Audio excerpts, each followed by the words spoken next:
আসসালামু আলাইকুম। কেমন আছেন সবাই? আশা করি আল্লাহ তাআলার অশেষ রহমতে সবাই ভালো আছেন, সুস্থ আছেন। সদা সর্বদা সবাই ভালো থাকেন, সুস্থ থাকেন, সেই কামনাই রইল সকলের প্রতি। তো ময়ূরী কবুতর অনেকেই শখের বশে কিন্তু পালন করে। অন্যান্য কবুতর যেভাবে পালন করা হয়, ময়ূরী কবুতর আসলে সবাই এতটা পালন করে না। খুব শখের বশে কিন্তু মানুষ ময়ূরী কবুতর পালন করেন অল্প স্বল্প করে। তবে দেশি কবুতরগুলা যেভাবে পালন করা হয়, যেতটা সহজ নিয়মে পালন করা যায়, এই ময়ূরী কবুতরগুলো আসলে অতটা সহজভাবে পালন করা যায় না। এগুলা আসলে একটা শৌখিন কবুতর। ময়ূরী কবুতর, সিরাজি কবুতর, ঘিয়ে চুন্নি, বিভিন্ন ধরনের কবুতর কিন্তু আমাদের দেশে কিন্তু আছে। তো তারপরেও যে কবুতরগুলোর পালন ক্ষেত্রে অনেকেই আছে সঠিক পরিচর্যা আমরা জানি, আবার অনেকেই আছে আমরা জানি না। তবে ময়ূর কবুতর কিন্তু যে আপনার সচরাচর যে এরা ডিম পেড়ে থাকে এমনটাও নয়। এরা কিন্তু ডিম বাচ্চা উৎপাদন করে অনেক লেটে। অন্য কবুতর যেমন দেশি কবুতরগুলা কিন্তু প্রতি মাসে, দেশি কবুতরগুলা কিন্তু 15 দিন বাচ্চার বয়স হলেই আবার নতুন করে কিন্তু ডিম পাড়ে, এবং ওই ডিম আবার 15 থেকে 18 দিন দিয়েই কিন্তু আবার বাচ্চা ফুটে।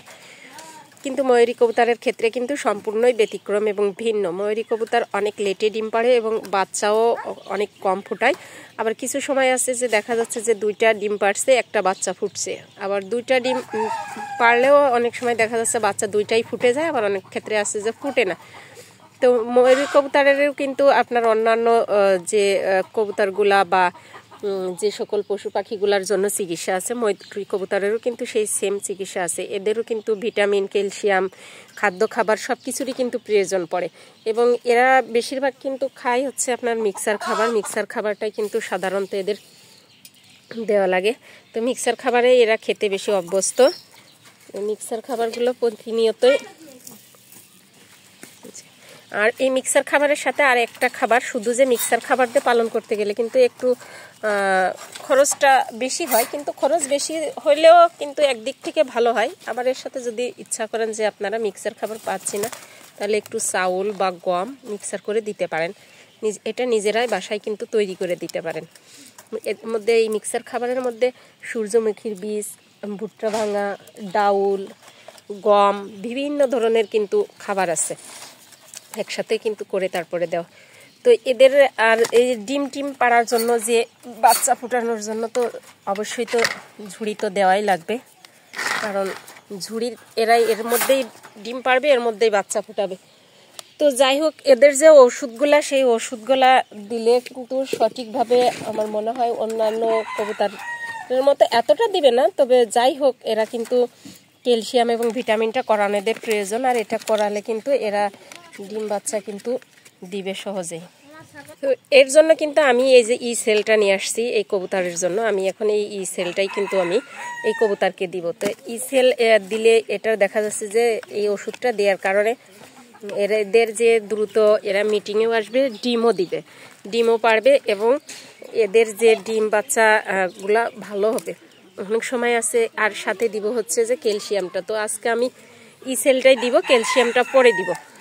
তো এটা দেওয়ার যে নিয়ম, সেটা হচ্ছে যে এদের যে আপনারা 2টা ভাগে দিতে পারেন। এক হচ্ছে খাবারের সাথে, খাবার পানির সাথে, এবং দ্বিতীয় হচ্ছে ধরে 1 ফোঁটা করে বা 2 ফোঁটা করে দিতে পারেন, এইভাবেই দিতে পারেন। তো আমি কিন্তু এদের খাবার পানির সাথে দিব, ধরবো না, ধরে দিব না, খাবার পানির সাথে কিন্তু দিব। তো আপনারা যেভাবে আপনাদের কাছে সুবিধা হয় সেইভাবে কিন্তু দেওয়ার চেষ্টা করবেন। তো এইখান থেকে কিন্তু আমি আপনারা একটা ড্রপের সাইজে কিন্তু আনুমানিক করে নিতে পারেন। তো আমার যেহেতু এদেরকে এর আগে আমার দেওয়া আছে, তো আমার একটা আইডিয়া করা আছে। এখান থেকে আমি আমার পরিমাণ অনুযায়ী কিন্তু এখান থেকে 4-5 ফোঁটা মতো ওষুধ এখানে আমি দিয়ে নিব। যেহেতু আমি একটু পানির সাথে দিব, পানিটা অনেক সময় আছে সম্পূর্ণ খায়, অনেক সময় আছে যে খায় না।